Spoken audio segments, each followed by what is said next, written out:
Hi there. Welcome to Movie Review Mom. If this is the very first time you visited my channel, yay, you found me. I'm so glad. My goal is to give you the heads up on filmmaking quality and content so that you can make the best decision for you and your family as to whether or not you want to spend time or money or both watching a specific film. So today the movie I'm reviewing is called Berenshtein, or maybe it's Berenshtein. I don't know how to pronounce it correctly, but anyway, this World War II movie is now available on Amazon. It's rated R and is an hour and 30 minutes. And the movie review mom grade I'm giving it is, I know, right? A film critic who's giving you the grade before the explanation. Keep watching after I tell you my score so you'll know why I gave it the grade that I did. My movie review mom grade is a B. So let me give you an overview in a nutshell, and then I'll point out things I liked and didn't like, as well as offer tips for parents, themes worth talking about, interesting lines, even recommendations for other films that are sort of similar that I think you'll also like. All right, you ready? Let's dive in. In a nutshell, this is based on a true story. The film is about Leonid Berenshtein, one of the last of the great partisans who located Hitler's wonder weapon. He returns to the war that took away his feelings and identity, yet failed to rob him of his values as a human being. The film was directed by Roman Shumanov. The writers were Simon Schechter, Tasha Karliuka, and wish me luck, I'm pronouncing this name correctly, Vyacheslav Tykov. That's probably wrong. Sorry. Already, this movie has been nominated for Best Sound at the Israeli Film Academy, Best Feature at the Israeli Film Festival in Montreal, and at the Stony Brook Film Festival. So kudos and congratulations. At the end of the movie, we read these words on the screen, quote, dedicated to the soldiers and partisans of World War II who saved humanity from its greatest threat, end quote. All right, there were plenty of things that I really liked about this movie. First of all, we get to see photos of the real Leonid Berenshtein at the end of the film. Sadly, he passed away in 2019, shortly before this movie aired, although he did have some role in the making of the film. What a gift that his descendants will get to learn about all of the brave things that he did to fight against the Nazi army. Now, I wasn't very familiar with any of the European actors, but I thought that they all did a fine job. I watched the film dubbed in English, but it's also available in other languages. One of the voice talents sounded like Liam Neeson at the beginning of the movie, and I was like, oh, is he doing a voiceover? Unfortunately, it wasn't him. The first battle scene we see is near Kyiv, Ukraine. We see title cards throughout the movie that identify other areas of Ukraine and Poland where the soldiers fought in real life. Before the final rolling credits, we get to see pictures of the real people in the story and learn a little bit about what happened to them after the war and after the events that unfolded in this movie. The explosions in the film and the destruction, the resulting destruction, I should say, looked pretty real and believable. The overall feeling of the movie is very sobering, yet hopeful at the same time. It's truly amazing to see what people did to sacrifice in order to save others and their country during World War II. I love World War II movies because of that, I think, because there's such a clear evil villain and then everybody else. There's so many untold stories of heroism in addition to all the ones that we already have. And so I especially love learning about these new to me people who did so much to help the war end successfully. In other words, triumphing over the Nazis. The movie made me want to learn more about the partisans who fought to protect their homeland. Now, with all of that praise, there were just a few things that I didn't like or just thought could have been done better. For example, the blood and the wounds on the various people look pretty fake. It would have been nice to get to know more about the characters, so I really felt invested in them. I like it when war movies show maps so we can better understand where the events take place. Unfortunately, we don't see much of that in this film. Some of the voice acting in the dubbed English version wasn't really that good, unfortunately.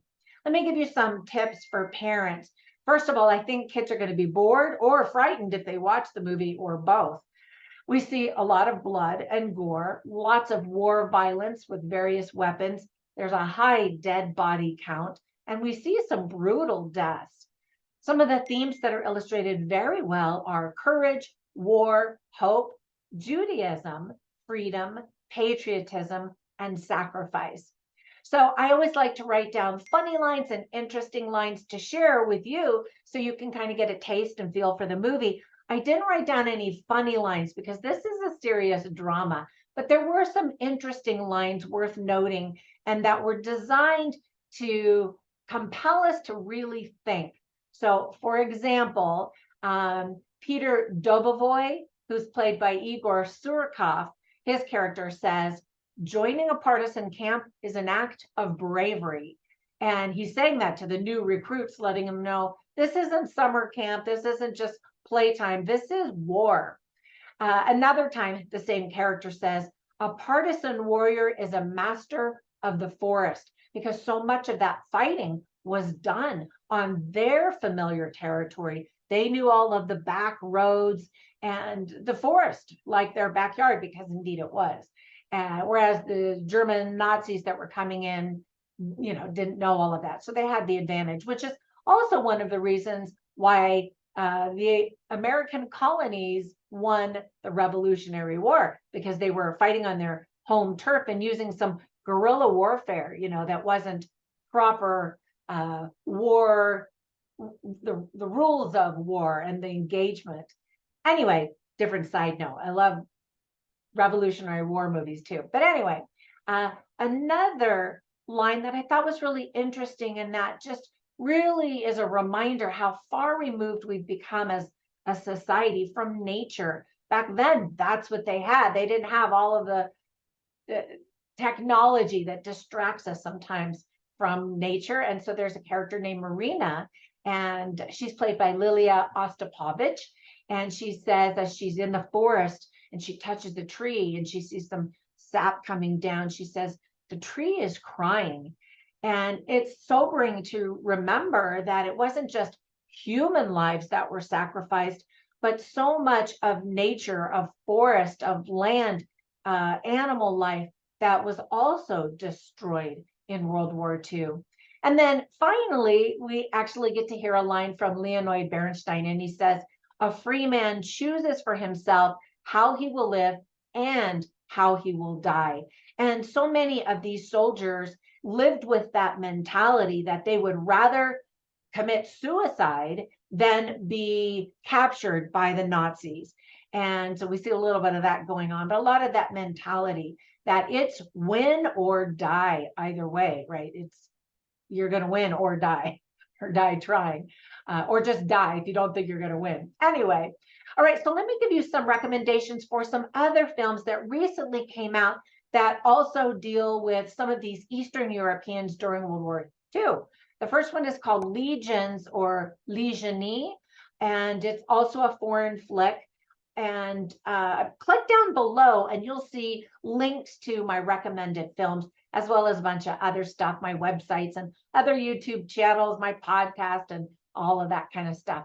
Another movie is called My Name is Sarah, and it takes a look at the toll on the youth of Europe and all that they had to endure in a very ugly world. We want our children to have that innocence of childhood, and there were so many during World War II in Europe, and throughout the world, really, during World War II, where that innocence was lost at a very young age, which is just heartbreaking.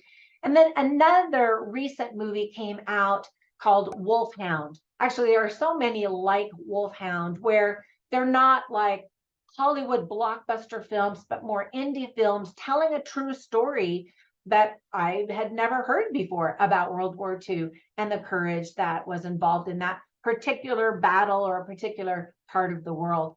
Anyway, I hope that if you watch those, that you'll enjoy them. And I hope if you watch this movie, that you'll also get something out of it. If nothing else, just to admire this golden generation that served during World War II and had an incredibly admirable sense of duty and honor and grit that I fear so much has been lost in this world today.